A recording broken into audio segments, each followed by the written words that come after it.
నమస్కారం ఘంటారావానికి స్వాగతం. ముందుగా ప్రధాన అంశాలు. ఎన్డీఎస్ఏ నివేదికపై చర్చించి చర్యలు తీసుకుంటామన్న మంత్రి ఉత్తమ్. గత ప్రభుత్వ పెద్దలు జేబులు నింపుకునేందుకే కాళేశ్వరం నిర్మించారని ఆరోపణ.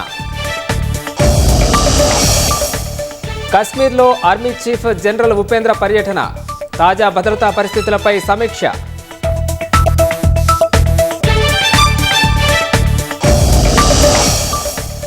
అన్ని రాష్ట్రాల సీఎంలతో మాట్లాడిన కేంద్ర హోంమంత్రి అమిత్ షా. పాక్ పౌరుల్ని గుర్తించి వెనక్కి పంపాలని వెల్లడి.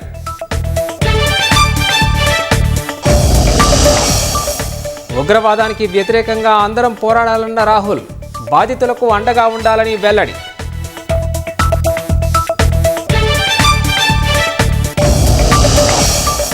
నల్ల రిబ్బన్లతో హైదరాబాద్లో ముస్లింల ప్రత్యేక ప్రార్థనలు. పాకిస్తాన్ ఉగ్రవాదానికి వ్యతిరేకంగా నినాదాలు.